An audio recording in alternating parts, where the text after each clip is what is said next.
Hello everyone. Welcome back to Buried Files. Today we return with another bone-chilling collection of authentic testimonies pulled from the deepest, most isolated corners of Appalachia. In this episode, we will venture into the heart of America's most haunted mountain range, with 8 disturbing tales of encounters with entities that should not exist, adapted from first-hand accounts of survivors who barely escaped the ancient woods alive. These are not folklore or campfire stories, but documented experiences from loggers, park rangers, researchers, and locals who have witnessed things that defy rational explanation in the shadowed hollows and forgotten trails of Appalachian territory. Each narrative comes directly from witness testimony, police reports, and missing person files that have been gathering dust in small town archives for decades. To protect the identity of those involved, some names and specific locations have been altered, but the core experiences remain untouched and unfiltered. If you are new here, make sure to subscribe to Buried Files for daily authentic horror content that will disturb your sleep and question everything you thought you knew about the wilderness around us. Hit that notification bell so you never miss when the buried truth surfaces from the darkness. This story comes from Marcus Thompson, whose family has deep roots in the coal mining and logging communities of West Virginia. What we are about to share with you was passed down through 3 generations of his family, and Marcus only agreed to tell it after his grandfather's death in 2019, when he inherited something that would change his understanding of his family's history forever.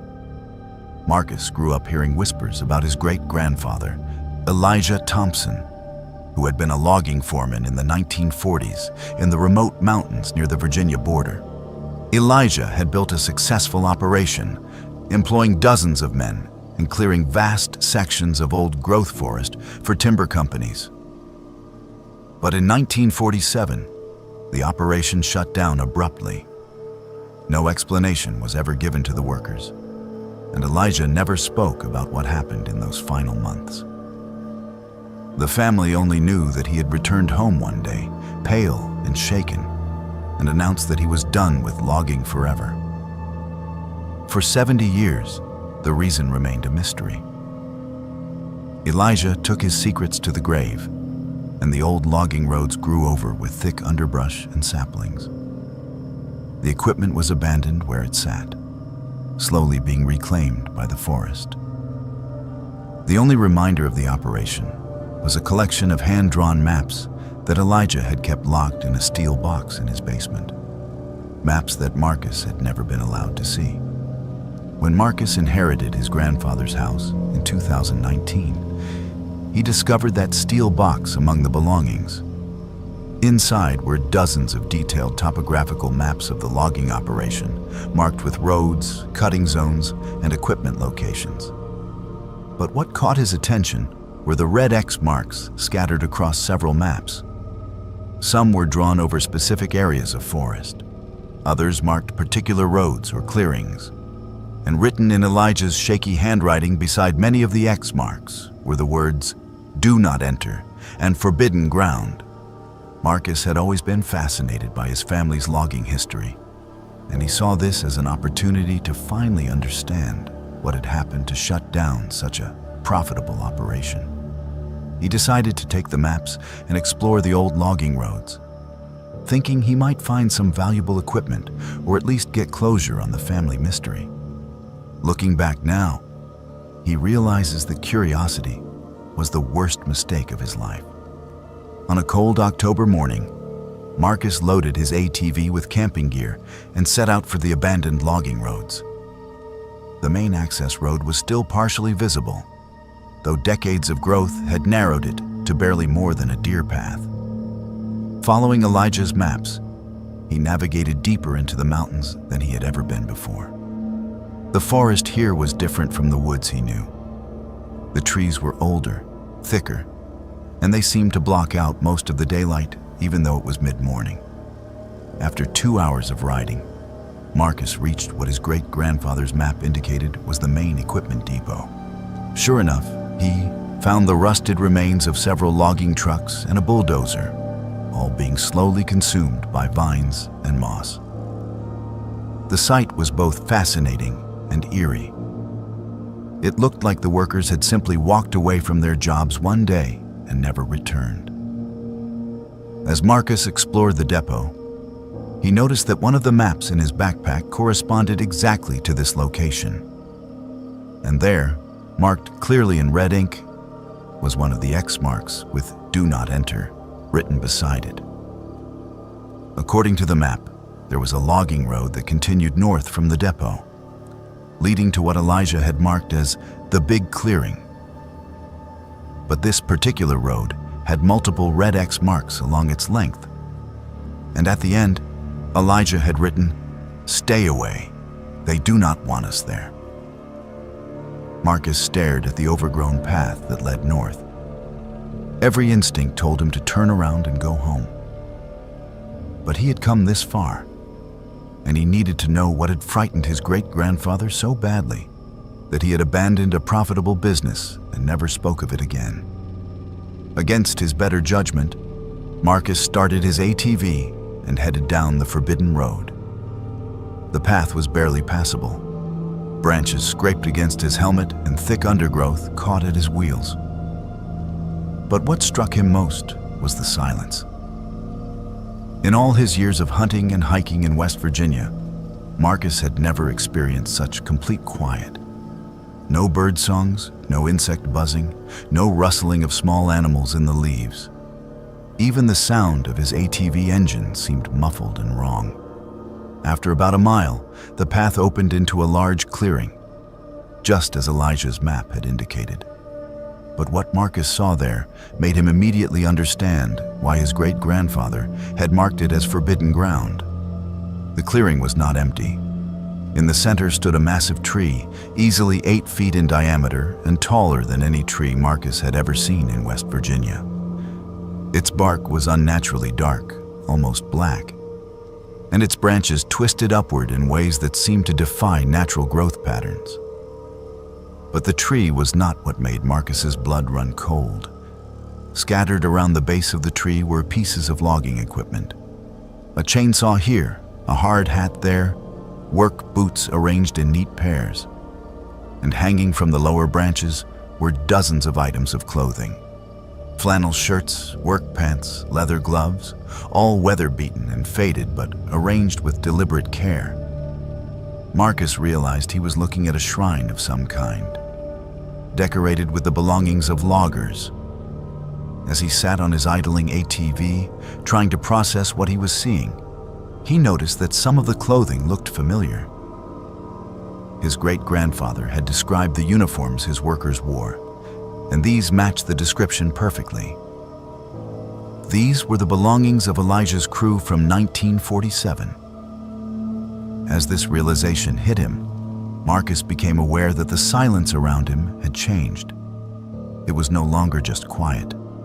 It felt expectant, like the entire forest was holding its breath and waiting for something to happen. The temperatures seemed to drop 10 degrees in a matter of seconds, and Marcus could see his breath misting in the suddenly frigid air. That was when he heard the sound. It started as a low humming, barely audible over his ATV engine. But it grew steadily louder and more complex, until Marcus realized it was not humming at all. It was singing. Multiple voices, harmonizing in a language he did not recognize, coming from somewhere deep within the forest around the clearing. Marcus knew he needed to leave immediately. He revved his ATV and spun it around, heading back toward the path. But as he reached the edge of the clearing, the singing stopped abruptly. In the sudden silence, he heard something that made him freeze with terror. Footsteps. Not the light steps of deer or the scurrying of small animals. Heavy, deliberate footsteps, moving through the forest on all sides of the clearing. From his position at the edge of the clearing, Marcus could see movement in the trees. Tall figures moving between the trunks with fluid, unnatural grace. They were keeping to the shadows, but he could make out their basic shape. They walked upright like humans, but they were too tall, too thin, and they moved in a way that suggested their joints worked differently than human joints should.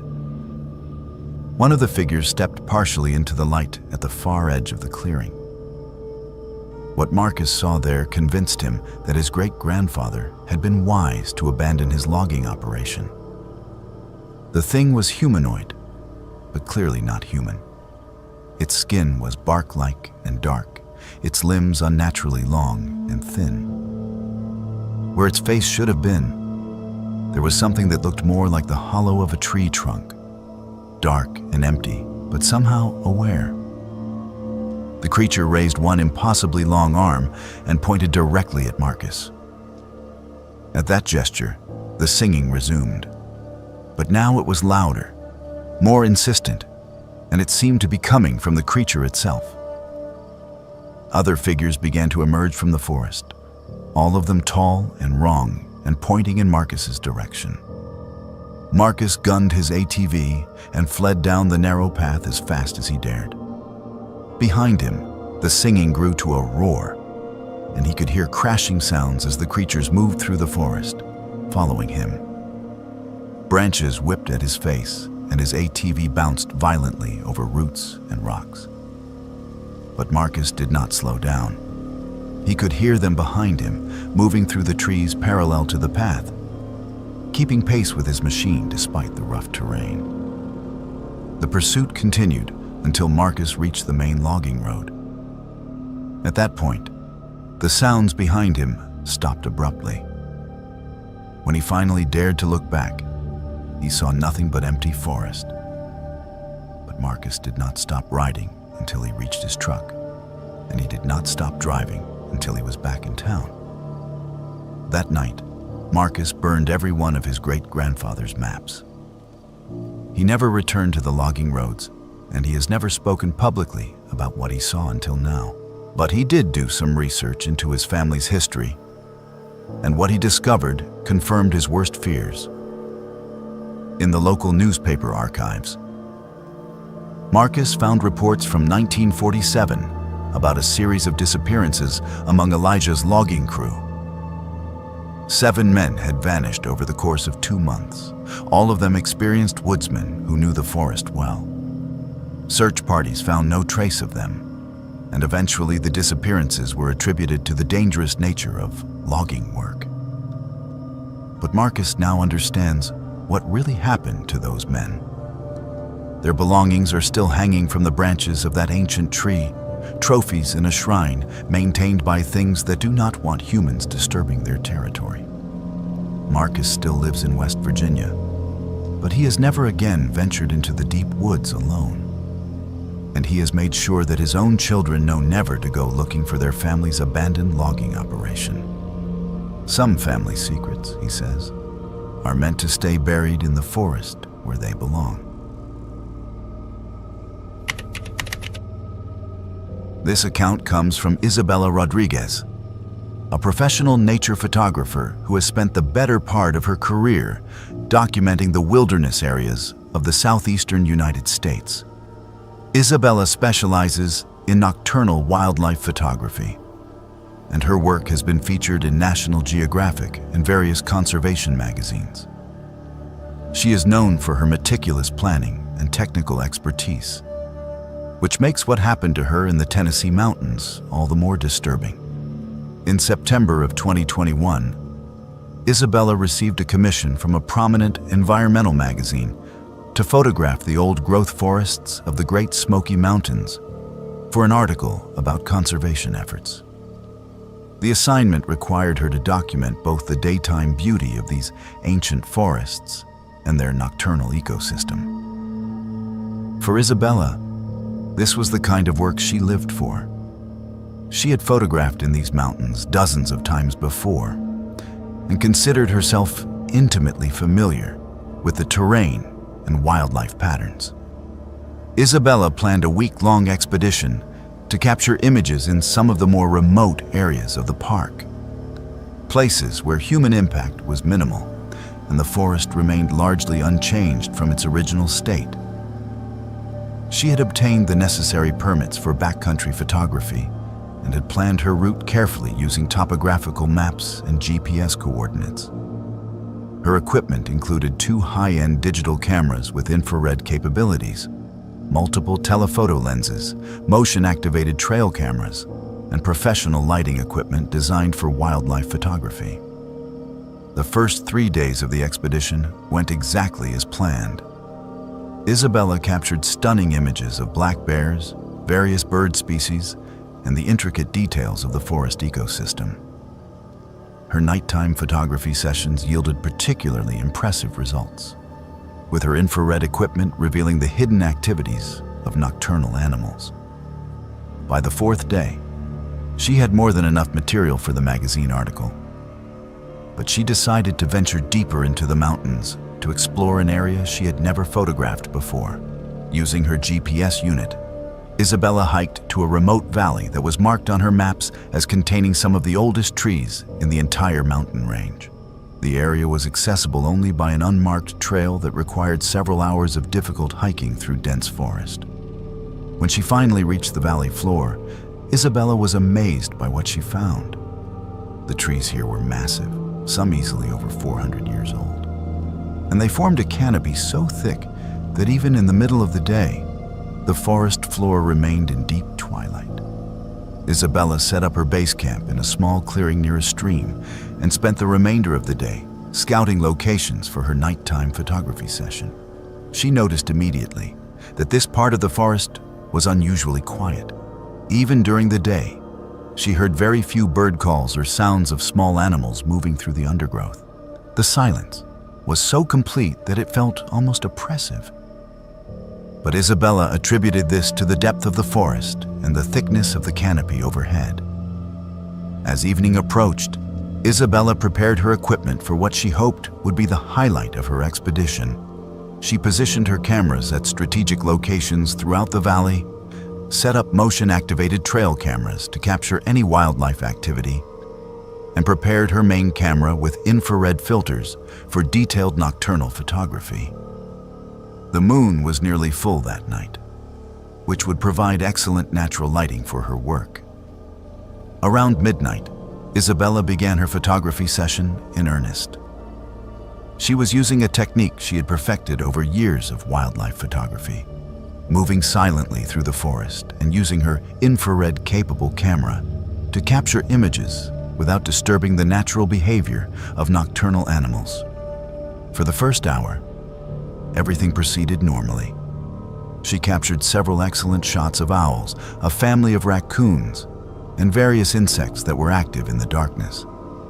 But as she moved deeper into the valley, Isabella began to notice something strange about her camera's behavior. The digital display was flickering intermittently, and occasionally the camera would take pictures on its own, even when she was not pressing the shutter button. At first, she assumed this was a technical malfunction caused by the humidity or temperature changes in the deep forest. But when she reviewed the images on her camera's LCD screen, what she saw made her question her understanding of both her equipment and the forest around her.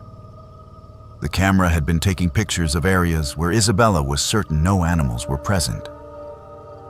But in these images, captured with infrared technology that could see heat signatures invisible to the human eye, there were figures, tall, humanoid shapes standing among the trees, sometimes just at the edge of the frame, sometimes directly in the center of the composition.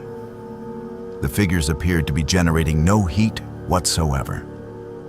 They showed up in the infrared images as completely black silhouettes, cold spots in an otherwise warm forest environment.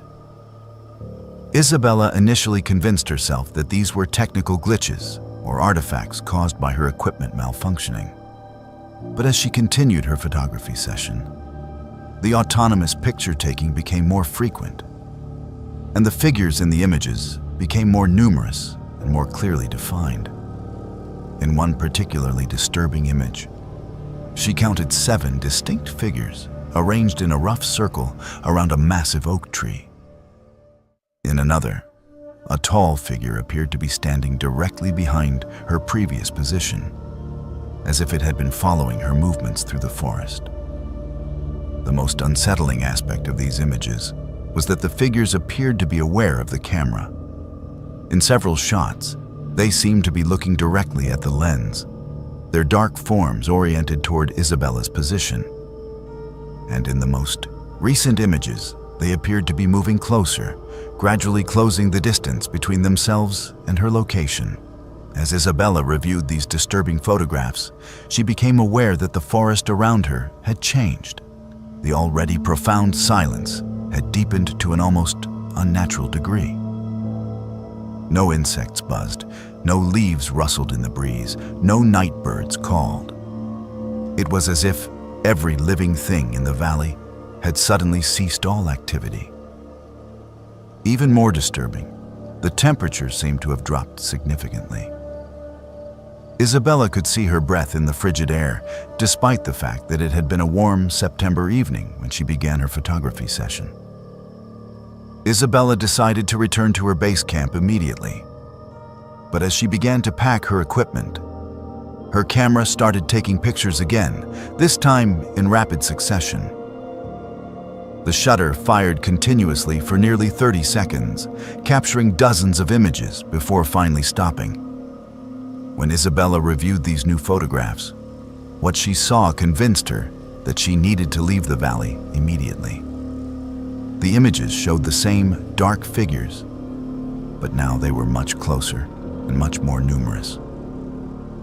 In the final photograph of the sequence, one of the figures appeared to be standing less than 10 feet from her position. The figure was extraordinarily tall, at least 8 feet in height, and impossibly thin.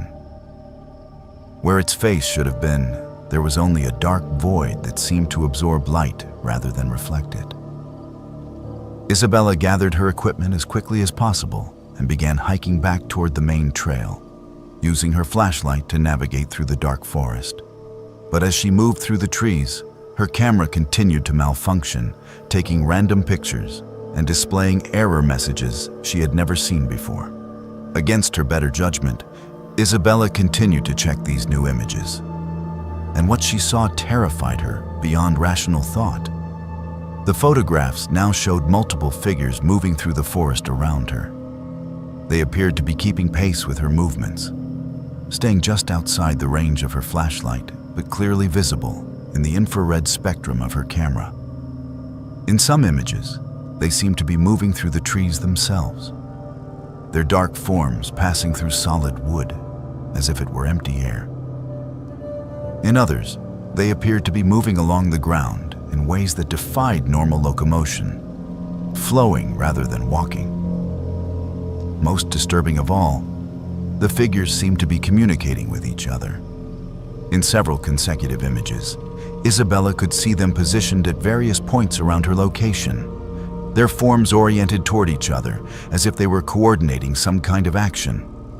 And in the most recent photographs, they had begun to close in, forming an ever-tightening circle around her path through the forest. Isabella abandoned any attempt at stealth and began running through the forest as fast as she dared in the darkness. Behind her, she could hear sounds that did not match any known wildlife. Not footsteps, but a sound like wind moving through branches. Except there was no wind. The sound seemed to be coming from multiple directions simultaneously, and it was following her movements through the forest. As Isabella ran, her camera continued its autonomous photography, and the images became increasingly disturbing. The figures were now clearly pursuing her, moving through the forest with impossible speed and grace. In one image, a figure appeared to be suspended in midair between two trees. In another, multiple figures seemed to be emerging from the ground itself, their dark forms rising from the forest floor like shadows given substance. Isabella finally reached the main trail and did not stop running until she reached her vehicle. Only when she was safely inside with the doors locked did she dare to review the final images her camera had captured. The last photograph showed the edge of the forest where the trail began. Standing just inside the tree line, barely visible in the infrared spectrum, were dozens of the dark figures. They appeared to be watching her, but they had not followed her beyond the boundary of the deep forest. Isabella drove directly home and has never returned to that remote valley. She submitted her assignment to the magazine using only the photographs from her first 3 days in the mountains. She has never shown the disturbing images from her final night to anyone. And she has never spoken publicly about what her camera captured in that ancient forest. But Isabella did conduct extensive research into the history of the area where she had her encounter. What she discovered was that the remote valley had a long history of unexplained disappearances and strange sightings dating back to the earliest European settlements in the region. Local Cherokee traditions spoke of that particular valley as a place where the boundary between the physical world and the spirit world was thin. A place where ancient guardians still protected the oldest parts of the forest from human intrusion. Isabella no longer does solo photography expeditions in remote wilderness areas. When asked why, she simply says that some places are not meant to be documented, and some subjects are better left unphotographed. This account comes from the personnel files of the North Carolina State Park Service and was shared with us by retired park supervisor William Hayes, who worked alongside Ranger Dakota Williams for over 8 years before the incident that ended Dakota's career and changed the lives of everyone who knew her. What we are about to share with you are the actual radio transcripts from Dakota's final patrol, along with testimony from the search and rescue teams who went looking for her when she failed to return. Dakota Williams had been a park ranger at Grandfather Mountain State Park for nearly a decade. She was known among her colleagues as one of the most competent and reliable rangers in the entire North Carolina system. Dakota was an experienced wilderness tracker, a certified emergency medical technician, and had completed advanced training in search and rescue operations. She was the kind of ranger who was sent on the most difficult assignments because her supervisors knew she could handle any situation the mountains might present. In October of 2020, the Park Service received reports from several hikers about unusual sounds coming from the remote northwestern section of the park, an area known as Dead Man's Hollow. The reports described screaming sounds that did not match any known wildlife, as well as sightings of large shapes moving through the forest at night. Park management initially dismissed these reports as typical misidentifications of common animals. But when similar reports continued to come in over a period of several weeks, they decided to send a ranger to investigate. Dakota volunteered for the assignment. She was familiar with Dead Man's Hollow, having patrolled the area many times over the years, and she was confident that she could quickly determine the source of the disturbances and put the hikers' concerns to rest. The plan was simple. Dakota would hike into the hollow on a Friday afternoon, establish a base camp, and spend the weekend conducting systematic patrols to identify any unusual animal activity or signs of human interference in the area. Dakota's radio was equipped with a digital recording system that automatically logged all transmissions for training and safety purposes.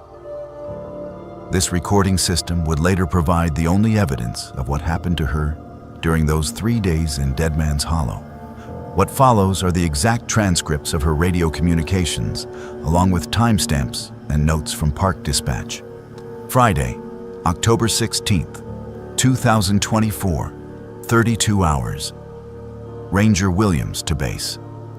Base, this is Ranger Williams. I'm approaching the trailhead for Dead Man's Hollow. Weather conditions are clear, temperature is approximately 65 degrees.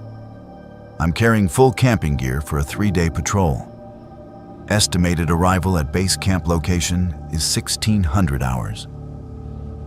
1615 hours. Ranger Williams to base. Base, Williams here. I've established base camp at grid coordinates 36.1197 north 81.8754 west. The hollow is quieter than usual. No bird activity, very little insect noise. Could be seasonal, but it's unusual for this time of year. Beginning initial patrol of the area now. 1945 hours. Ranger Williams to base. Base, this is Williams. Completed first patrol sweep of the hollow. No signs of unusual animal activity, no evidence of human interference. Found several deer tracks and scat, but nothing out of the ordinary. I did notice that the wildlife seems to be avoiding the deeper parts of the hollow. All tracks I found were along the edges, near the main trail. We'll investigate further tomorrow. Saturday, October 17th, 2020. 7:30 hours. Ranger Williams to base. Base, Williams checking in. Had a quiet night, though I did hear some sounds around 3 a.m. that I could not identify. Sounded like vocalizations, but not from any animal I recognize. Could have been wind through the rock formations. Beginning extended patrol of the hollow's interior sections. 11:22 hours. Ranger Williams to base. Base, this is Williams. I'm about 2 miles into the hollow, following the creek bed. I found something unusual. There's a circle of trees here, all the same species, arranged in what appears to be a perfect ring. The trees are old growth, probably 200 years or more, but they're arranged too precisely to be natural. The ground inside the circle is completely bare. No vegetation, no leaf litter, nothing. Soil appears to have been disturbed recently, but I can't determine by what. 14:17 hours. Ranger Williams to base. Base, Williams here. I've been investigating the tree circle for the past few hours. Found several items buried in the soil, old camping equipment, pieces of clothing, what looks like personal belongings.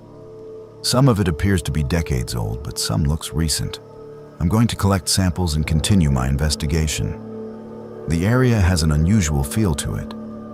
Hard to explain. We'll report more detailed findings this evening. 21:33 hours. Ranger Williams to base. Base, this is Williams. Something is not right here. I returned to my base camp about an hour ago and found that my equipment had been moved. Food containers were opened and emptied, but not by animals. Too neat, too deliberate. Tent was repositioned, but not damaged. Someone or something went through my camp while I was away. I'm going to maintain radio contact throughout the night and will request backup if necessary. Sunday, October 18th, 2020 02, 17 hours. Ranger Williams to base. Base, Williams here. I need backup immediately. There are sounds surrounding my position. Not animal sounds. Sounds like voices, but distorted. Multiple voices, coming from different directions. They seem to be communicating with each other. I can see movement in the trees around my camp. Large shapes, too big to be deer or bear. Request immediate assistance. 2:23 hours. Base to Ranger Williams. Williams, this is base. We're dispatching a team to your location. Estimated arrival time is 5 a.m. hours. Maintain your position and stay on the radio. Can you describe what you're seeing? 2:25 hours. Ranger Williams to base. Base, the shapes are getting closer. They're moving through the trees, but not like animals. They seem to be flowing. That's the only way I can describe it. And the voices are getting louder. They're not speaking any language I recognize, but it sounds like they're negotiating something, discussing something. 2:31 hours. Ranger Williams to base. Base, they're at the edge of my camp now. I can see them clearly. They're tall, maybe 7 or 8 feet, but thin, too thin. Their limbs are wrong, too long, joints in the wrong places. They're surrounding my position, but they haven't approached directly. It's like they're waiting for something. 2:35 hours. Ranger Williams to base. Base. One of them is approaching my tent. It's making gestures with its arms, pointing toward the tree circle I found earlier. I think they want me to go there. The voices have stopped. They're all just standing there, waiting, watching me. 02:41 hours. Ranger Williams to base. Base, I'm going to try to move toward the main trail. They're not blocking that direction. Maybe I can reach the backup team before... Wait, the one nearest to me just moved. It's positioning itself between me and the trail exit. They don't want me to leave. 2:47 hours. Ranger Williams to base. Base, they're communicating again. The sounds are coming from them directly now, not from the forest. It's like they're singing, but in harmonies that don't make sense. Too many voices for the number of figures I can see.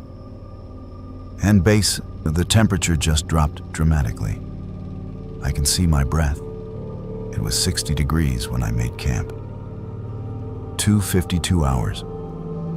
Ranger Williams to base. Base, they're moving again. All of them at the same time, in the same direction. Toward the tree circle. They're gesturing for me to follow them. I don't think I have a choice here. They're not threatening me directly, but they're making it clear that I need to go with them. 3:03 hours. Ranger Williams to base. Base, I'm following them to the tree circle. I don't know what else to do. The backup team needs to know that this is not a normal search and rescue situation. These are not animals, and they're not human. They seem to have intelligence, purpose. They're leading me somewhere specific. 3:15 hours. Ranger Williams to base. Base, we've reached the tree circle. They've arranged themselves around the perimeter, all facing inward. There's something in the center now, something that wasn't there before.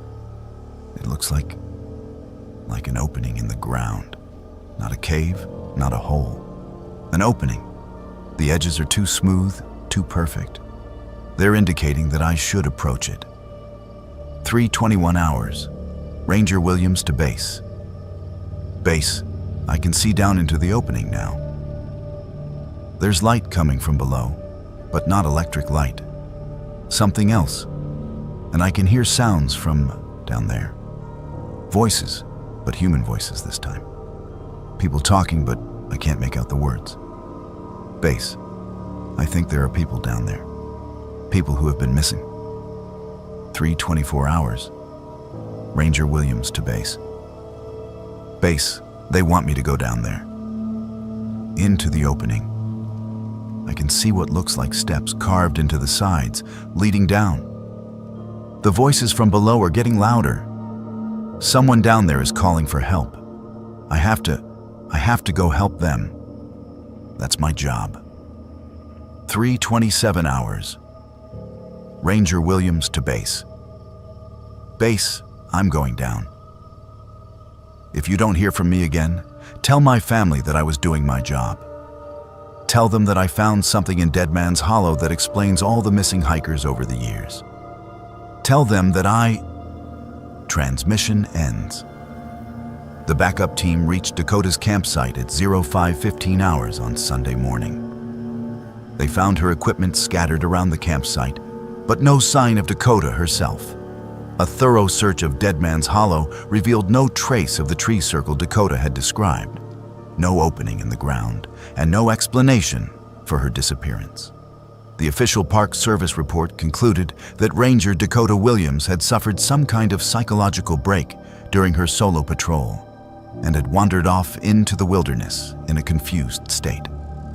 The strange radio transmissions were attributed to stress-induced hallucinations. But the search teams found one piece of evidence that was not included in the official report. Dakota's radio, discovered nearly a mile from her campsite, had continued recording for several hours after her final transmission. The additional recordings contained only silence, except for one brief moment at 06:33 hours. For exactly 30 seconds, the radio picked up what sounded like Dakota's voice, calling for help from somewhere deep underground. Dakota Williams was never found. The northwestern section of Grandfather Mountain State Park was quietly closed to public access, and no park rangers have been assigned to patrol Dead Man's Hollow since October of 2020.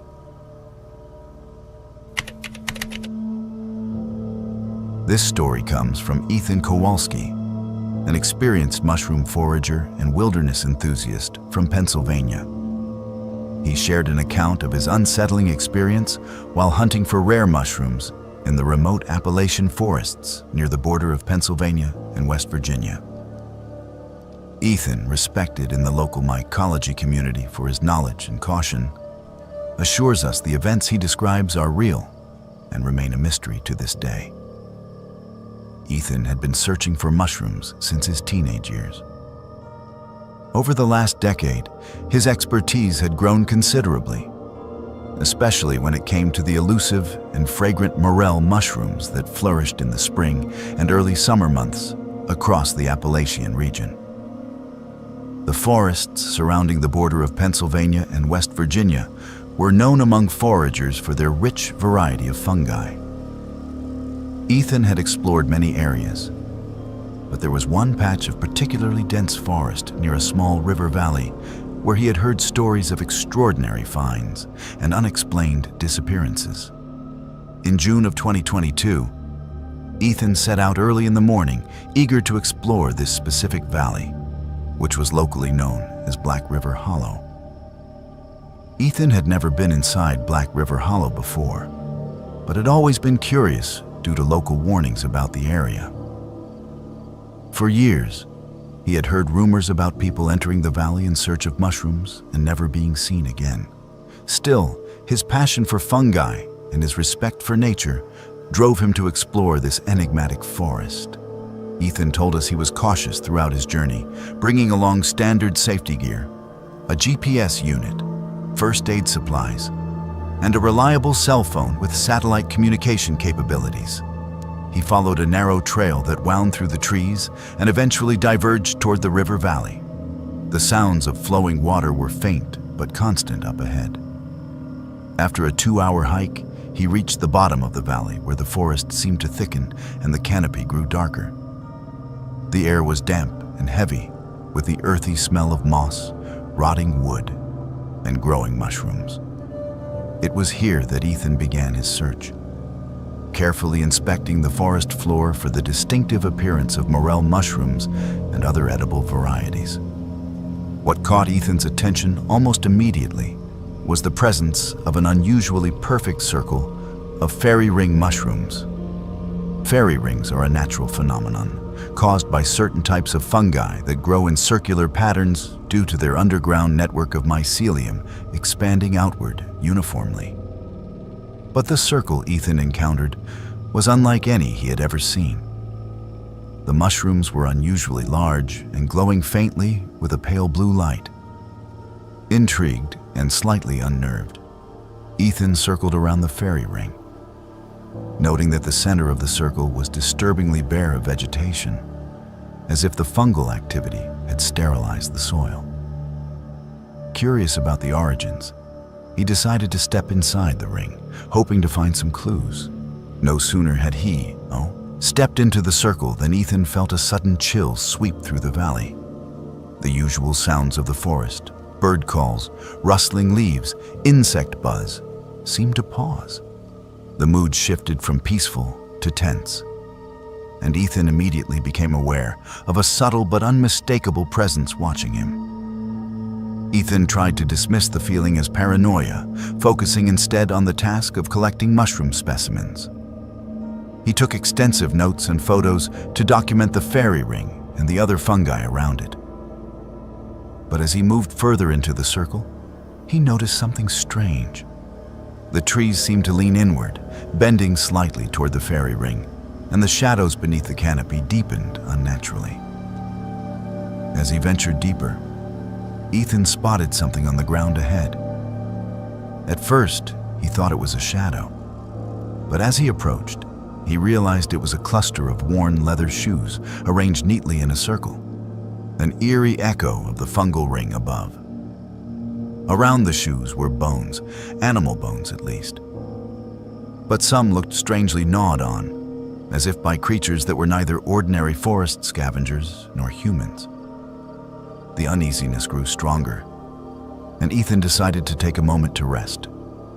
As he sat on a nearby fallen log, he reflected on the local stories he had heard growing up.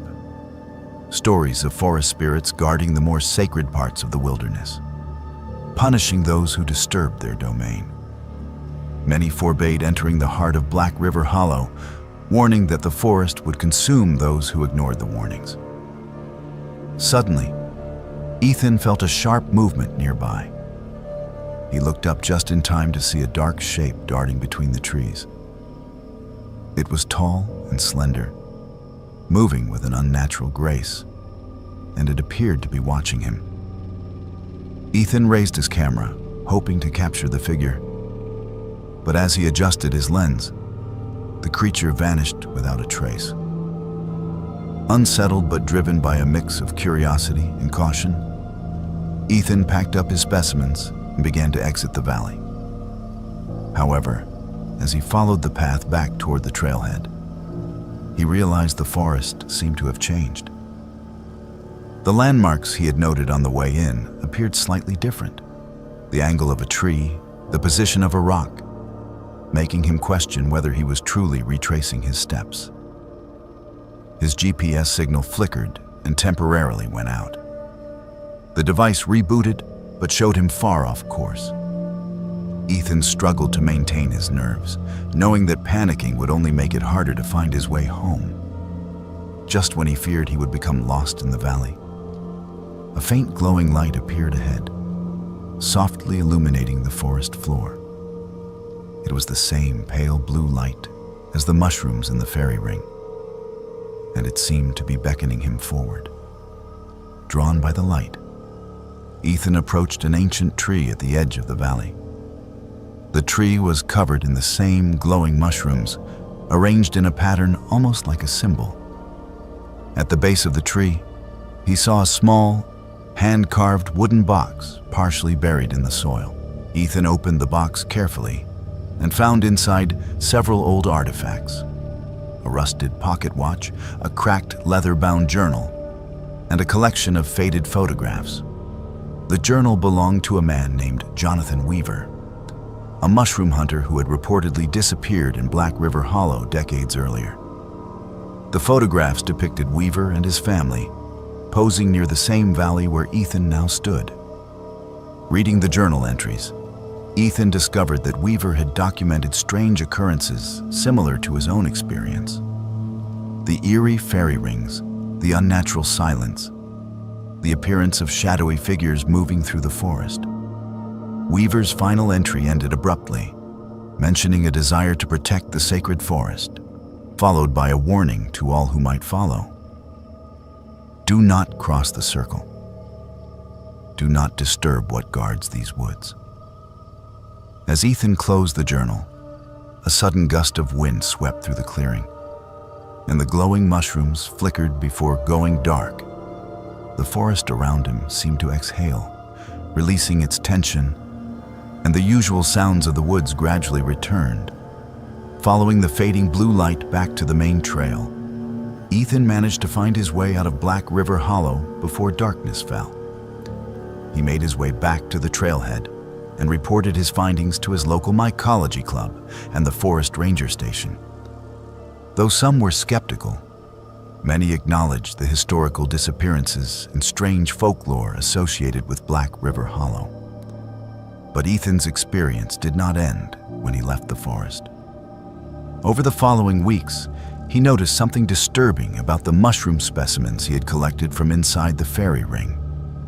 Despite being stored in proper conditions, they continued to glow with that same pale blue light, growing brighter each night, The glow was so intense that Ethan had to store them in a sealed container in his basement to prevent the eerie light from disturbing his sleep. Even more unsettling, Ethan began to experience vivid dreams about Black River Hollow.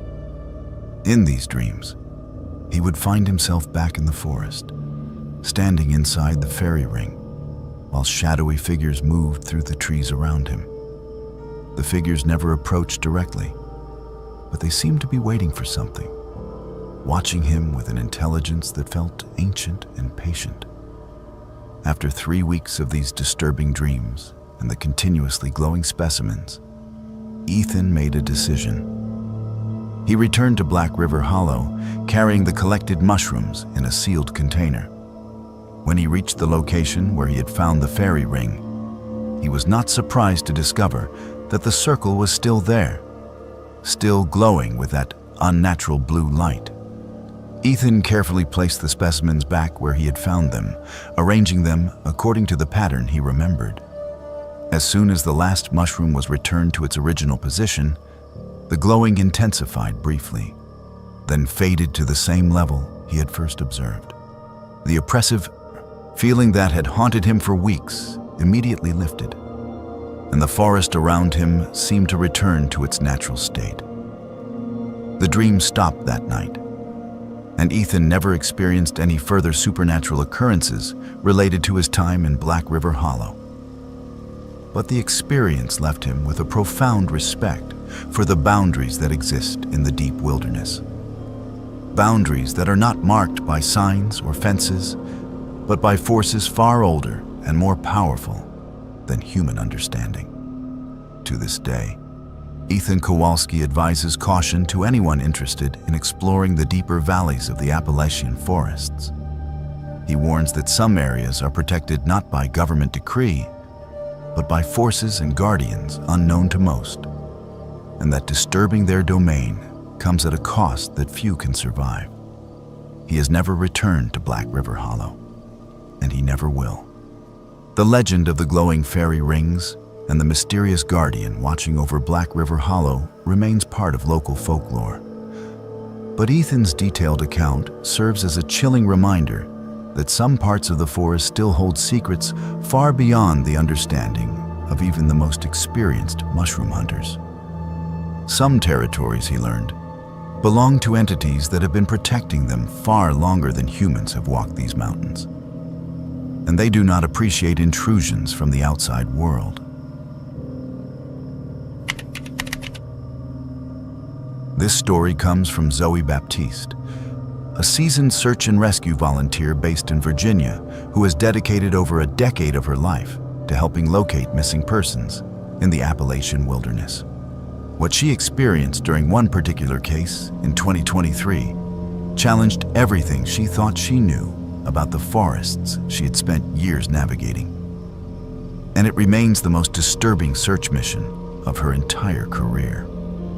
Zoe had been volunteering with the Virginia Search and Rescue Team for nearly 10 years, specializing in wilderness recovery missions and lost person searches. Her experience included everything from finding disoriented day hikers to recovering bodies in treacherous terrain. She was known among her colleagues for her methodical approach, her ability to remain calm under pressure, and her impressive success rate in locating missing persons. In late October of 2023, Zoe received an urgent call about a group of 5 experienced hikers who had failed to return from a multi-day trek in a remote area of the Blue Ridge Mountains known as Blackwood Ridge. The group consisted of seasoned outdoors enthusiasts, all with extensive Appalachian hiking experience and proper equipment for extended backcountry expeditions. They had been overdue for 3 days when the search was initiated. The missing hikers were led by David Chen, a wilderness survival instructor and experienced guide who had been exploring Appalachian trails for over 15 years. The other members of the group were Sarah Mitchell, a geology professor from Virginia Tech, Marcus Thompson, an outdoor photographer, Jennifer Walsh, a park ranger from Shenandoah National Park, and Robert Kim, a medical student who regularly participated in wilderness first aid training. This was not a group of inexperienced weekend warriors. These were people who understood the risks of backcountry hiking and knew how to handle emergency situations. The last communication from the group had come 4 days earlier, when David Chen sent a brief message via satellite communicator to his emergency contact. The message was unusually cryptic for someone as methodical as Chen. It simply read, "Route changed. Found something unexpected. Cave system not on maps. Will update tomorrow." No further communications were received. When the search and rescue team assembled at the staging area near Blackwood Ridge, Zoe was assigned to lead one of 3 teams tasked with covering different sections of the suspected search area. Based on the hikers' original itinerary and the location of Chen's final satellite transmission, the search teams focused on a particularly remote section of the ridge that was rarely visited by casual hikers. Blackwood Ridge was notorious among local search and rescue personnel for its difficult terrain, dense forest coverage, and extensive cave systems that were not fully mapped or documented. The area had a history of missing person cases dating back decades, and local folklore spoke of the ridge as a place where people simply vanished without explanation. But Zoe had always attributed such stories to the natural dangers of the wilderness rather than any supernatural causes. On the second day of the search, Zoe's team discovered the first evidence of the missing hikers near an abandoned trailhead that was not part of their original planned route. Scattered around the area were several pieces of equipment that clearly belonged to the missing group. A distinctive blue backpack that matched David Chen's gear, a water bottle with Sarah Mitchell's university sticker, and a pair of expensive hiking boots that fit the description of equipment carried by Marcus Thompson. The discovery of these abandoned items was troubling for several reasons. The equipment had been left in an organized manner, not scattered as if dropped during a panic or emergency. The items were also undamaged and showed no signs of animal interference, despite being exposed to the elements for several days. Most disturbing of all, the equipment included essential survival gear that no experienced hiker would willingly abandon, including water purification tablets, emergency shelter materials, and first aid supplies. Among the abandoned items, Zoe's team found something that would prove crucial to understanding what had happened to the missing hikers. Tucked inside David Chen's backpack was a small waterproof notebook that he used to document his hiking experiences. The final entries in this journal provided the first clues about the group's fate and the discovery that had apparently led them away from their planned route. According to Chen's journal entries, the group had been following their intended trail when Sarah Mitchell, the geologist, noticed unusual rock formations that suggested the presence of a cave system in an area where no caves were documented on any official maps. Intrigued by the geological anomaly and Chen's natural curiosity about unexplored wilderness areas, the group decided to investigate. The journal described the discovery of a cave entrance that was partially concealed by fallen trees and thick vegetation, almost as if nature itself was trying to hide the opening. Chen noted that the cave mouth was larger than typical limestone formations in the area, and that strange symbols or markings were visible on the rock face near the entrance. He described these symbols as looking ancient and deliberately carved, but not matching any known Native American petroglyphs. What made Chen's journal entries particularly unsettling was his description of the group's emotional response to the cave discovery. He wrote that all 5 members of the group felt an immediate and inexplicable sense of unease when they approached the cave entrance. Despite their extensive wilderness experience, every member of the group reported feeling watched and experiencing an overwhelming urge to leave the area immediately. However, Chen's final journal entry indicated that the group had decided to explore the cave despite their reservations. He wrote, "We all feel something is wrong here, but we can't explain what. Sarah thinks the geological formations inside might be significant. We're going to do a preliminary exploration and then continue on our planned route tomorrow. If anything happens to us, we entered the cave at coordinates 38.2456 north, 78.8834 west." Using these coordinates, Zoe's team was able to locate the cave that Chen had described. The entrance was indeed partially hidden by vegetation and fallen trees, and it would have been easy to miss if they had not been specifically searching for it. As they approached the cave mouth, Zoe experienced the same sense of unease that Chen had described in his journal. Every member of her search team reported feeling uncomfortable and on edge, despite their professional training and experience with cave searches. The cave entrance was larger than typical formations in the area, and the rock face did indeed bear strange markings that appeared to be deliberately carved. The symbols were unlike anything Zoe had seen before, consisting of intersecting lines and circular patterns that seemed to follow some kind of systematic design. But there was no time to analyze the symbols in detail.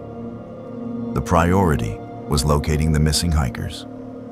Equipped with professional cave rescue gear, headlamps, safety ropes, and emergency communications equipment, Zoe's team entered the cave system. The interior was immediately different from other caves in the region. The passages were wider and more uniform than natural limestone formations typically produced, and the air was noticeably colder than the mild October weather outside. As they moved deeper into the cave, the team found clear evidence that the missing hikers had been there recently. Footprints in the cave floor matched the boot patterns of the missing group, and they discovered several more pieces of equipment, including flashlights, a camping stove, and additional clothing items. But these items were arranged in a way that seemed deliberate rather than accidentally dropped. In one chamber, approximately 200 feet from the cave entrance, Zoe's team made a discovery that convinced them they were on the right track, but also deepened the mystery of what had happened to the hikers. Personal effects belonging to each of the 5 missing hikers had been carefully arranged in a circle in the center of the chamber. David Chen's satellite communicator, Sarah Mitchell's geological sampling tools, Marcus Thompson's camera equipment, Jennifer Walsh's park ranger badge, and Robert Kim's medical supplies were all present and accounted for. But the arrangement of these items was what made the discovery so unsettling. They had not been carelessly dropped or scattered as might be expected if the hikers had encountered an emergency. Instead, they were positioned with obvious deliberation, as if they had been placed there as part of some kind of ritual or offering. And despite the fact that the items included valuable and essential equipment, there was no sign of the hikers themselves. As Zoe's team investigated the chamber, they began to notice other disturbing aspects of the cave environment. Strange sounds echoed through the passages, sounds that could not be explained by normal cave acoustics or the presence of bats or other cave-dwelling animals. They heard what sounded like whispers in the distance, footsteps that seemed to move parallel to their own movements, and occasional thuds or impacts that reverberated through the rock walls. The cave system itself seemed to defy logical exploration. Passages that appeared to lead deeper into the mountain would suddenly end in solid walls, while other tunnels seemed to loop back on themselves in ways that violated basic principles of cave formation.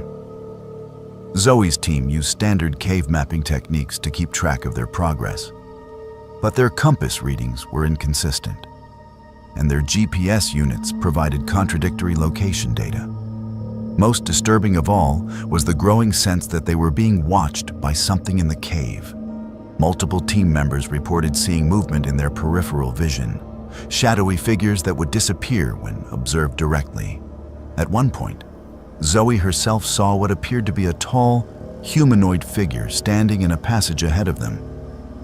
But when she directed her headlamp toward the location, nothing was there. After 6 hours of searching the cave system, Zoe's team had covered what they estimated to be over a mile of passages and chambers. But they had found no trace of the missing hikers beyond their abandoned personal effects. The cave seemed to extend much farther into the mountain than geological surveys had indicated, and several passages led to areas that were not accessible without specialized climbing equipment.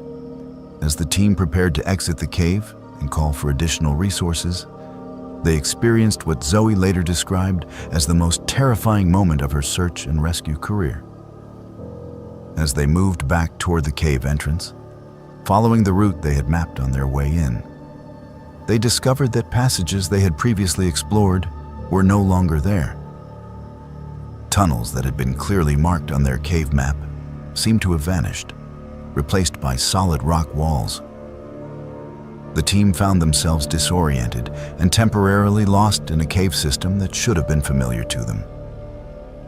Their carefully maintained route markers had disappeared, and their compass readings were now completely unreliable. For nearly 2 hours, they searched for the exit, growing increasingly concerned that they might become trapped in the same mysterious circumstances that had apparently claimed the missing hikers. Eventually, the team managed to locate the cave entrance by following air currents and the faint sound of wind moving through the passage. But as they emerged from the cave, they realized that several hours had passed beyond what their exploration should have required. According to their watches, they had been in the cave for over 10 hours, but their detailed logs accounted for only 6 hours of actual search time. The search for the missing hikers continued for another 5 days, with additional teams exploring different sections of Blackwood Ridge and specialized cave rescue units investigating every accessible cave system in the area. But no further trace of David Chen, Sarah Mitchell, Marcus Thompson, Jennifer Walsh, or Robert Kim was ever found. The search was eventually suspended when it became clear that the resources being expended were not producing results. The official search and rescue report concluded that the 5 hikers had likely become lost in the unmapped cave system and had succumbed to exposure or injury in passages that were too dangerous or inaccessible for rescue teams to reach. The abandoned personal effects were attributed to the hikers' attempts to lighten their loads during an emergency evacuation of the cave. But Zoe knew that the official explanation did not account for many of the disturbing details of the case. The deliberate arrangement of the personal effects, the impossible cave geography, the time discrepancies, and the overwhelming sense of being watched by something intelligent and malevolent were not mentioned in the official report.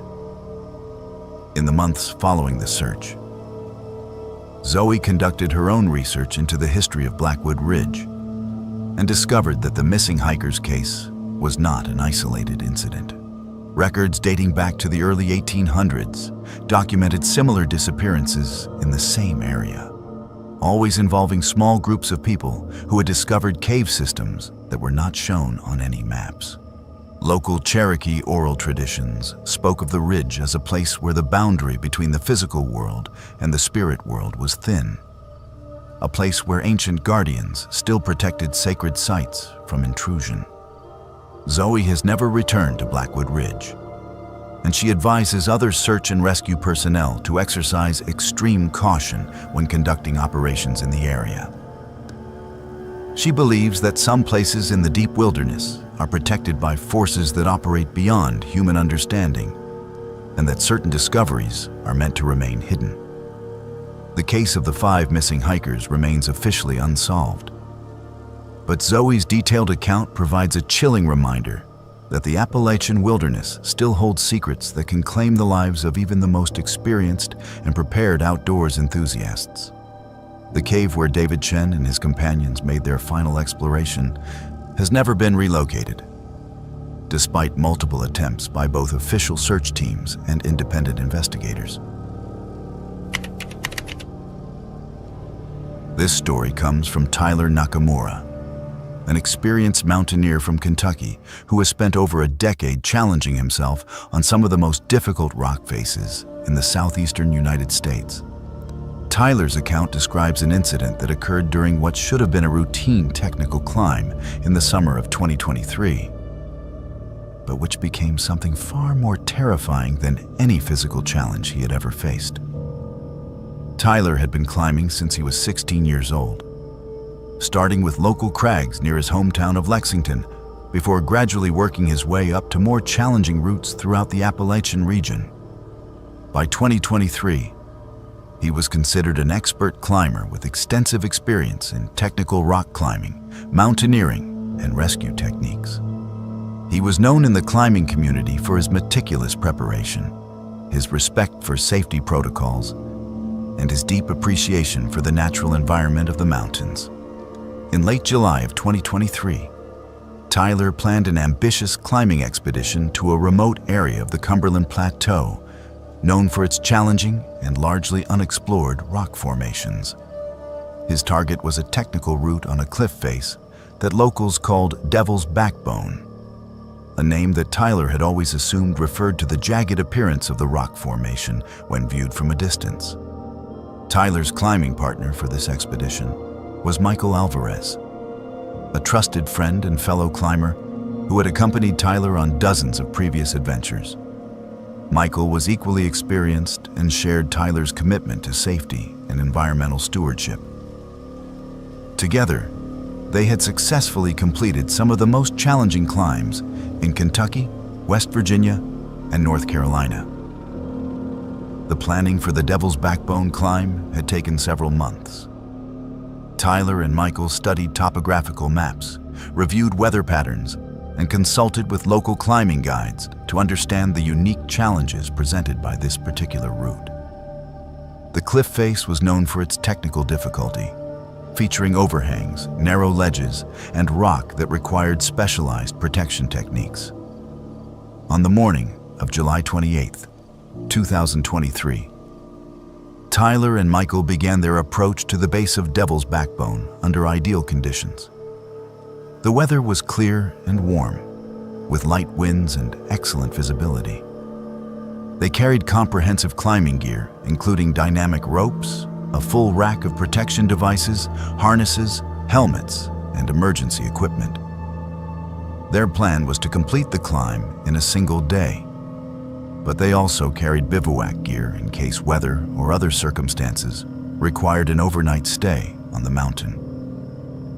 The initial stages of the climb proceeded exactly as Tyler and Michael had anticipated.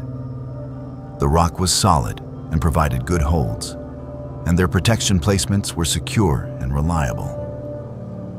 Both climbers felt confident and comfortable as they worked their way up the lower sections of the route, following a line of weakness in the rock that would eventually lead them to the summit ridge. Around midday, Tyler and Michael reached a challenging section of the climb that required them to navigate a significant overhang. Tyler was leading this pitch, carefully placing protection devices and testing each hold before committing his full weight. It was while he was securing a particularly critical anchor point that the first signs of trouble began to manifest. Michael, who was belaying Tyler from a ledge about 40 feet below, suddenly felt a strange vibration running through the rock face. The sensation was subtle at first, almost like the distant rumble of heavy machinery, but it quickly intensified into a rhythmic pulsing that seemed to emanate from deep within the mountain itself. Michael called up to Tyler to ask if he was experiencing the same phenomenon, and Tyler confirmed that he could feel the vibrations as well. Initially, both climbers assumed that the vibrations were caused by some kind of geological activity, perhaps minor seismic tremors or the settling of rock formations. Such phenomena were not uncommon in mountainous regions, and neither Tyler nor Michael was immediately concerned. But as the vibrations continued to intensify, they were accompanied by a low humming sound that seemed to resonate through the entire cliff face. Tyler described the sound as unlike anything he had ever heard in the mountains, It was not the wind moving through rock formations, nor was it the sound of water flowing through underground passages. Instead, it was a deliberate, almost musical tone that seemed to pulse in rhythm with the vibrations they could feel through the rock. The sound gradually grew louder and more complex, until it resembled a chorus of voices harmonizing in frequencies that were almost below the range of human hearing. As Tyler worked to complete his anchor placement and continue up the overhang, he noticed that his climbing equipment was beginning to behave in ways that defied explanation. His rope, which had been inspected that morning and was in perfect condition, began to develop frays and tangles even though it was not in contact with any sharp edges. The carabiners that connected his protection devices to the rope began to open spontaneously, despite being properly locked. Most alarming of all, the webbing on his harness started to loosen, as if the buckles were adjusting themselves. Tyler immediately signaled to Michael that they needed to abort the climb and begin their descent. But when Michael attempted to set up a rappel anchor, he discovered that his equipment was experiencing the same inexplicable malfunctions. Carabiners would not stay locked. Protection devices pulled out of solid rock placements, and their ropes became tangled in knots that neither climber had tied. As Tyler and Michael struggled to understand what was happening to their equipment, Tyler noticed movement on the summit ridge above them. At first, he thought he was seeing birds or other wildlife. But as he focused his attention on the area, he realized that the moving shapes were far too large to be animals, and were moving in ways that no natural creature could achieve. The figures on the ridge appeared to be humanoid in shape, but were composed of what looked like living shadow. They moved with fluid, impossible grace, gliding across the rocky terrain without appearing to make contact with the ground. Tyler counted at least 6 distinct figures, all of them seeming to move in coordination with each other, as if they were participants in some kind of choreographed dance. What made the sight even more disturbing was Tyler's growing conviction that these shadow figures were aware of his and Michael's presence and were actively observing them. The figures would pause in their movements and orient themselves toward the climber's position, remaining motionless for long periods as if studying the two humans clinging to the rock face below them. Michael, who had been focused on trying to repair their malfunctioning equipment, looked up when Tyler called his attention to the figures on the ridge. Michael's reaction confirmed that Tyler was not experiencing hallucinations or altitude-induced confusion. The shadow figures were visible to both climbers, and their presence filled both men with an overwhelming sense of dread and vulnerability. With their climbing equipment compromised and no safe way to continue either up or down the cliff face, Tyler and Michael found themselves trapped on a narrow ledge approximately 300 feet above the ground and 150 feet below the summit. The ledge was barely wide enough for both men to sit side by side, and there was no natural shelter from the elements. As afternoon turned to evening, the shadow figures on the ridge became more active and appeared to move closer to the edge of the cliff. Tyler and Michael could see them more clearly now, and what they observed convinced them that these entities were not natural phenomena. The figures appeared to be deliberately elongated, with limbs that were too long for their bodies and movements that suggested their joints functioned differently from human anatomy. Tyler described the figures as appearing to be both ancient and timeless, as if they had been part of the mountain landscape for far longer than human civilization had existed in the region. They moved with the confidence of beings that belonged in this environment and viewed the human climbers as intruders in their domain. As darkness fell, Tyler and Michael were forced to spend the night on the exposed ledge, sharing their emergency bivouac gear and trying to stay warm in the rapidly dropping temperatures. The July night, which should have been mild even at their elevation, became brutally cold, with frost forming on the rock and their breath visible in the frigid air. Throughout the night, the presence of the shadow figures became even more pronounced. Tyler and Michael could hear sounds from the ridge above that clearly came from intelligent entities rather than natural phenomena. They heard what sounded like voices speaking in languages neither man recognized, rhythmic chanting that seemed to echo the humming they had heard earlier, and occasionally sounds that resembled laughter. The most terrifying aspect of the night was the growing realization that the shadow figures were not simply observing the trapped climbers, but were actively preventing their escape. Every attempt Tyler and Michael made to repair their equipment or find an alternative route off the ledge was met with increased activity from the entities above, as if they were being warned away from any action that might lead to their departure from the mountain. At one point during the night, Tyler noticed an eerie blue-green glow emanating from a crevice in the rock face near their position. The light pulsed in rhythm with the sounds they were hearing from above, and it seemed to be responding to the movements of the shadow figures. When Michael directed his flashlight toward the source of the glow, the beam was absorbed completely, creating an area of darkness that was somehow deeper and more absolute than the natural darkness of the night.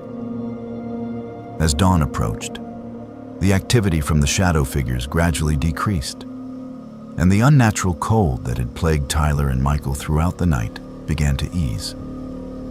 The frost that had formed on their equipment and clothing melted away as normal mountain temperatures returned. Most importantly, when Tyler tested his climbing gear, he found that it was functioning properly again, as if the malfunctions of the previous day had never occurred. Tyler and Michael wasted no time in beginning their descent from the ledge. But even as they rappelled down the cliff face using equipment that now worked perfectly, both men felt the continuing presence of the shadow figures, watching their every movement. The entities had withdrawn from the visible edge of the ridge, but Tyler was convinced that they were still there, monitoring the climbers' departure from their domain. The descent took nearly 4 hours, as Tyler and Michael moved with extreme caution, testing every anchor point and double-checking every piece of equipment. But they reached the base of the cliff without incident and immediately began the hike back to their vehicle. Neither man spoke about what they had experienced until they were safely off the mountain and back in civilization. Tyler and Michael reported their experience to local climbing authorities and the U.S. Forest Service. But their account was met with skepticism and suggestions that they had experienced altitude sickness, dehydration, or psychological stress. When Tyler insisted that their climbing equipment be examined by experts, the analysis revealed no defects or wear patterns that could explain the malfunctions they had described.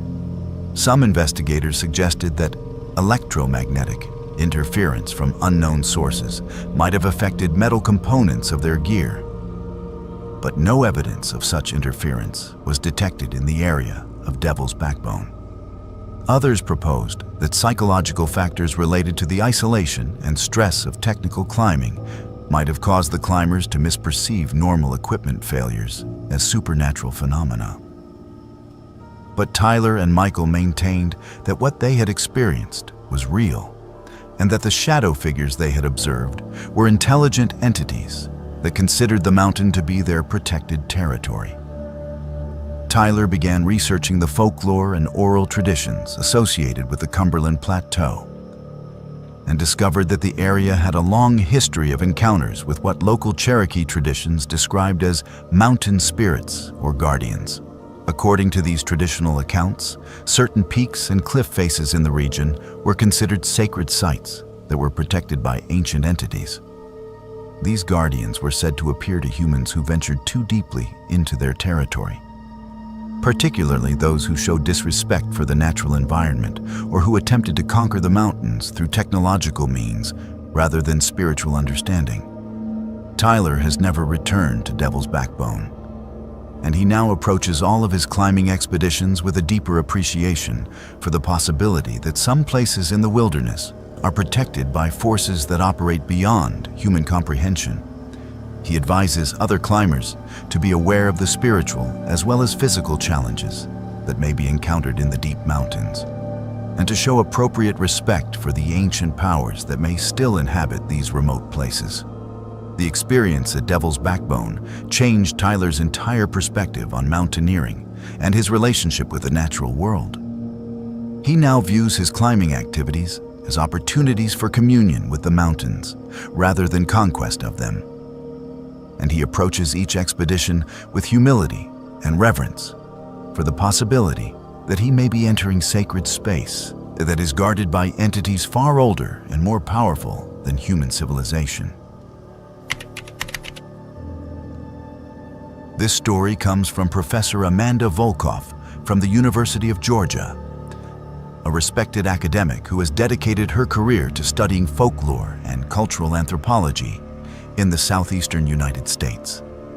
What began as a routine university-sponsored research expedition into Appalachian legends became something that fundamentally challenged her understanding of the boundary between academic study and lived reality. Professor Volkoff had spent the better part of a decade researching the oral traditions of rural Appalachian communities, focusing particularly on stories of supernatural entities and shape-shifting creatures that had been passed down through generations. Her work was well regarded in academic circles, and she had published several papers on the cultural significance of these legends in maintaining community identity and traditional belief systems.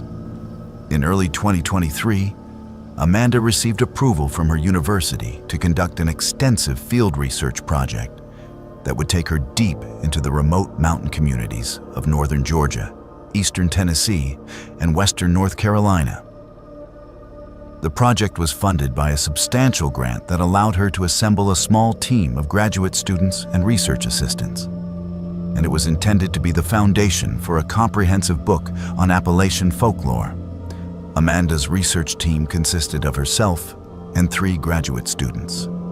Jennifer Walsh, who was working on her master's thesis in anthropology, David Chen, a doctoral candidate in folklore studies, and Sarah Mitchell, who was pursuing a degree in cultural geography. The team was well equipped with recording equipment, cameras, GPS devices, and camping gear for extended stays in remote areas. The team established their base of operations in the small town of Whistle Creek, Georgia, located in the foothills of the Chattahoochee National Forest. Whistle Creek was chosen specifically because it had maintained strong connections to traditional Appalachian culture, and because several of Amanda's academic contacts had indicated that the residents were generally willing to share their stories with respectful outsiders. Amanda's initial interviews with local residents proceeded exactly as she had expected, based on her previous research experience. The older members of the community were particularly knowledgeable about traditional stories and were eager to share accounts that had been passed down through their families for generations. Many of these stories centered around creatures that could assume both human and animal forms, entities that were both feared and respected in the local folklore. But as Amanda delved deeper into these stories, she began to encounter a pattern that troubled her from an academic perspective. The most knowledgeable informants, particularly the elderly women who served as the primary keepers of oral tradition in the community, would become evasive or even hostile when she pressed for specific details about certain creatures or locations. One elderly woman, whom Amanda refers to only as Mrs. Henderson out of respect for her privacy, became particularly agitated when Amanda asked about skinwalkers and their relationship to specific geographic locations in the area. Mrs. Henderson warned Amanda that some stories were not meant to be told to outsiders and that academic curiosity could lead to consequences that no university training could prepare her for. Despite these warnings, Amanda felt compelled to pursue her research with the thoroughness that her academic training demanded. She believed that documenting these stories in their complete form was essential for preserving an important part of Appalachian cultural heritage.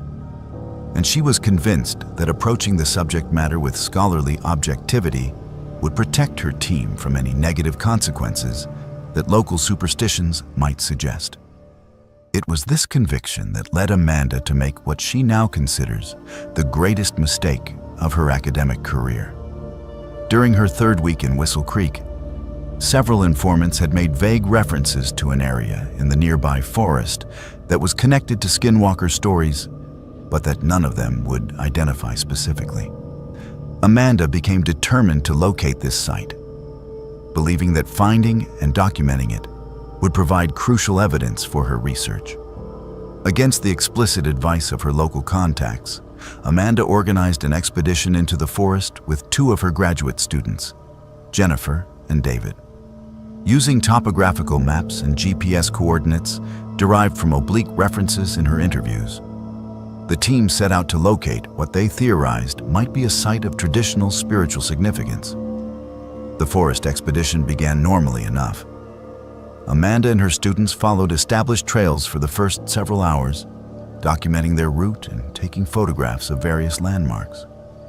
But as they moved deeper into the forest, following increasingly faint paths that seemed to lead away from any officially maintained trail system, the environment around them began to change in ways that Amanda initially attributed to the natural characteristics of old-growth forest. The canopy became thicker and darker, blocking out most of the daylight even though it was early afternoon. The sounds of birds and small animals, which had been constant during the early part of their hike, gradually faded until the forest was completely silent except for the sound of their own footsteps. The temperature seemed to drop several degrees, and Amanda noticed that none of them was sweating despite the physical exertion of hiking uphill through dense undergrowth. After approximately 4 hours of hiking, Amanda's team discovered what appeared to be the site they had been searching for. They emerged into a circular clearing that was completely unlike the surrounding forest. The trees at the edge of the clearing were twisted and gnarled in ways that Amanda had never seen before. Their bark scarred with what looked like deliberate markings rather than natural damage from weather or animals. The floor of the clearing was bare earth, completely devoid of the leaf litter, fallen branches, and undergrowth that covered the forest floor everywhere else in the area. The soil appeared to have been disturbed recently, showing patterns that looked almost like symbols or geometric designs. But Amanda could not determine what might have created these markings. As Amanda and her students began to document the clearing with photographs and detailed notes, they discovered clear evidence that they were not the first people to visit this location recently. Fresh footprints were visible in the disturbed soil. But these prints were unlike anything Amanda had encountered in her years of wilderness research. They appeared to be human in basic shape, but were elongated and showed claw-like marks at the tips of what should have been toes. The footprints followed a pattern that led from the edge of the clearing to a formation of large rocks covered with moss and lichen. As Amanda's team approached these rocks to investigate further, they began to hear sounds from the surrounding forest that made it clear they were no longer alone in this remote location. The sounds were unlike anything Amanda had heard in decades of wilderness research. They included low, guttural vocalizations that seemed to come from multiple directions simultaneously, clicking noises that suggested some kind of communication between unseen entities, and occasional howls that were far too deep and resonant to come from any known species of wolf or coyote. Amanda later described the experience of hearing these sounds as profoundly unsettling in ways that went beyond simple fear of wild animals. The sounds seemed to be deliberately directed at the research team, as if the unseen entities producing them were aware of the humans' presence and were responding to their intrusion into the clearing. As the sounds from the forest intensified, Amanda made the decision to retreat from the clearing and return to their base camp. But as the team packed their equipment and prepared to leave, Amanda noticed that the forest around them had changed. The paths they had followed to reach the clearing were no longer visible, and their GPS devices were providing contradictory readings that made navigation impossible.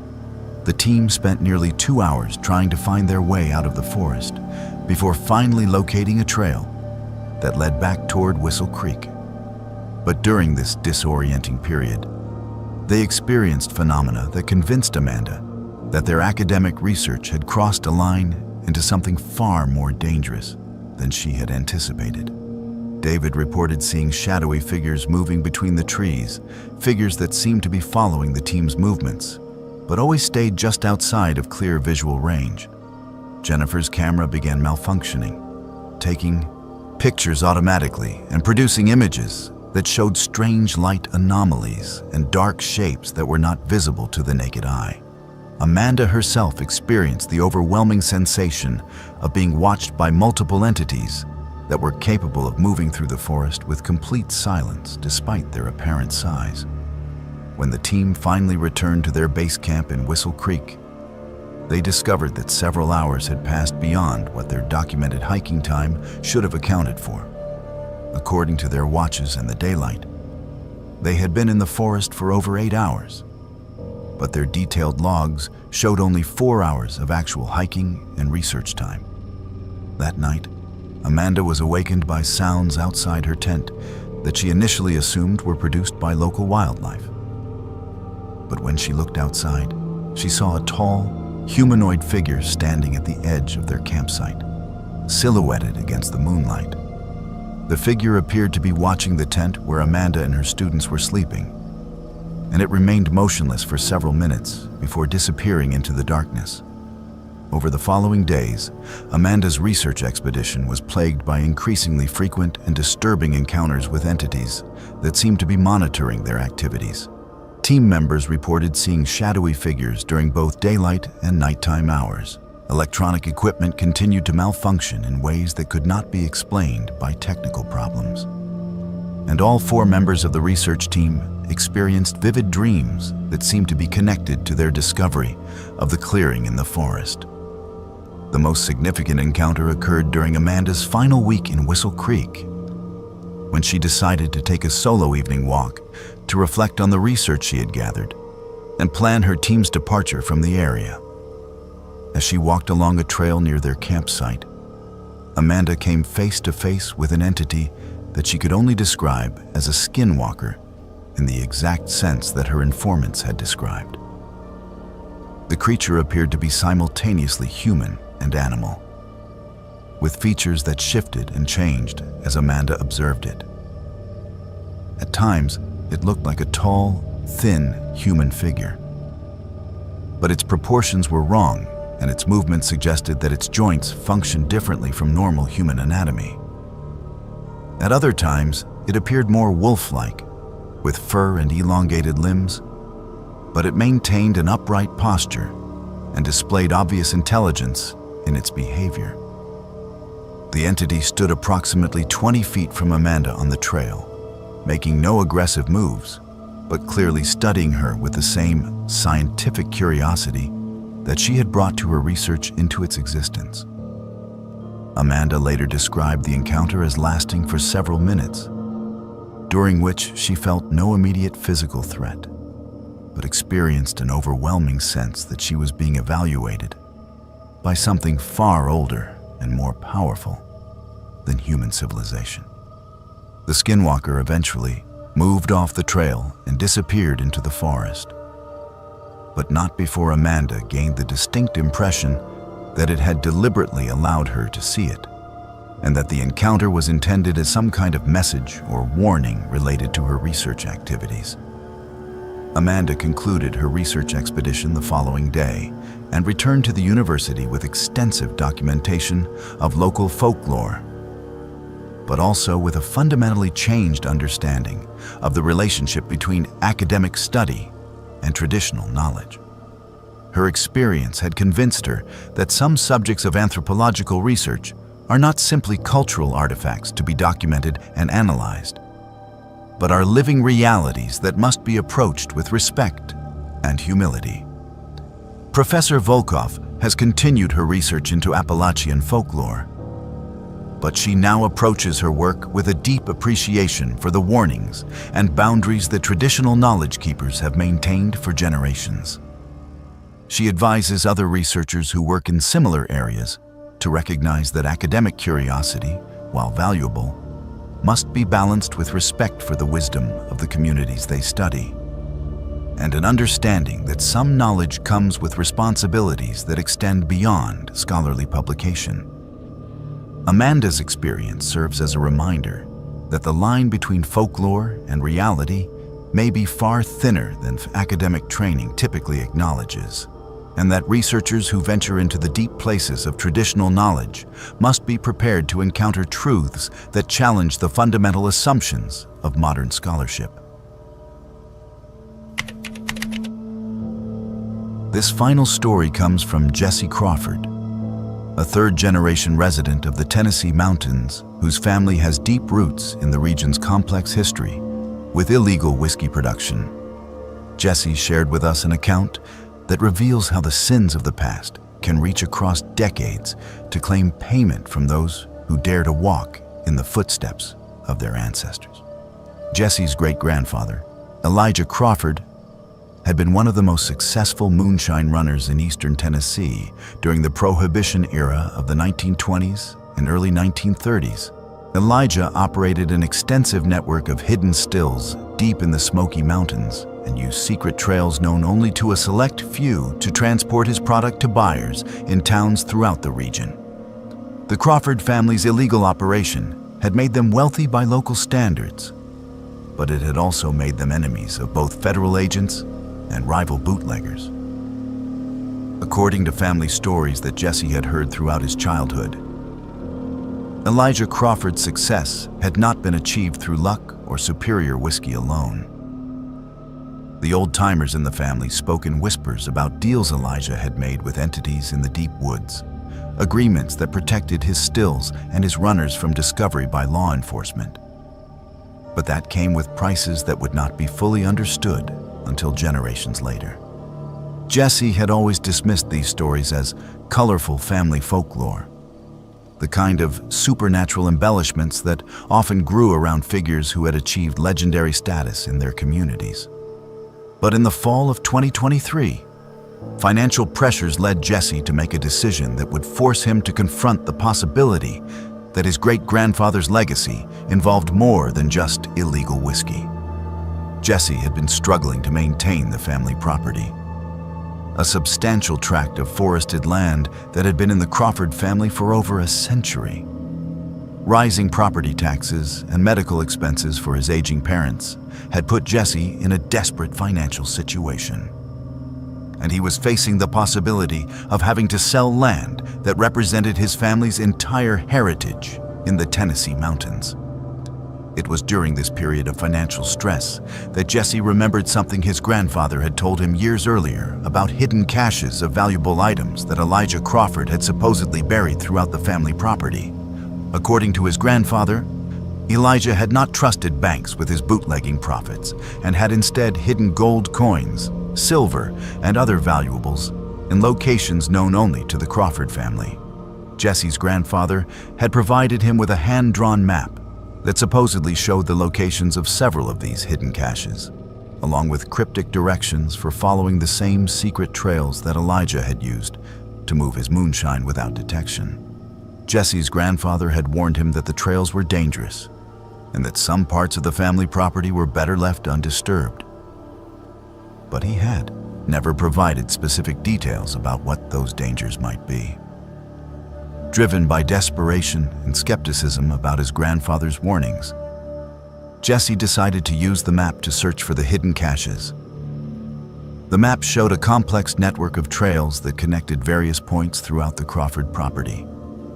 Trails that were not visible on any modern topographical maps, and that Jesse had never encountered during his many years of hunting and hiking on the family land. On a cold November morning, Jesse set out with metal detector, digging tools and camping gear to follow his great-grandfather's secret routes and search for the buried treasure that might save his family's property. The map indicated that the largest cache was located at the end of a trail that led deep into the most remote section of the Crawford land, an area that Jesse had always avoided because of its difficult terrain and dense forest coverage. Following the cryptic directions on his grandfather's map, Jesse located what appeared to be the beginning of Elijah's hidden trail system. The trail was barely visible, overgrown after decades of disuse, but it followed a logical route through the forest that avoided open areas where moonshine runners might have been spotted by law enforcement or rival bootleggers. As Jesse followed the trail deeper into the forest, he began to understand why his great-grandfather's operation had been so successful. The route was ingeniously designed to take advantage of natural features that provided concealment and multiple escape routes. Hidden caches along the trail contained the remains of supply depots where runners could rest and resupply during long journeys through the mountains. But as Jesse moved further along the trail, he began to encounter evidence that suggested his great-grandfather's success might have involved more than just clever route planning and knowledge of the terrain. At several points along the trail, Jesse discovered stone cairns and carved symbols that appeared to be much older than the Prohibition era. These markers seemed to follow patterns that suggested they were part of some kind of spiritual or ritualistic system rather than simple navigation aids. The most unsettling discovery came when Jesse reached a clearing that his map marked as the location of the largest cache. The clearing was dominated by an ancient oak tree that must have been centuries old. And carved into the trunk of this tree were symbols that Jesse recognized from Cherokee petroglyphs he had seen in museums. But mixed with these traditional markings were other symbols that appeared to have been carved more recently, possibly during his great-grandfather's era. As Jesse used his metal detector to search the area around the oak tree, he began to hear sounds from the surrounding forest that reminded him of stories his grandfather had told about the supernatural aspects of Elijah's moonshine operation. The sounds included low humming that seemed to come from multiple directions, whispered voices speaking in languages Jesse did not recognize, and the occasional sound of footsteps moving through the forest in patterns that suggested multiple entities circling the clearing.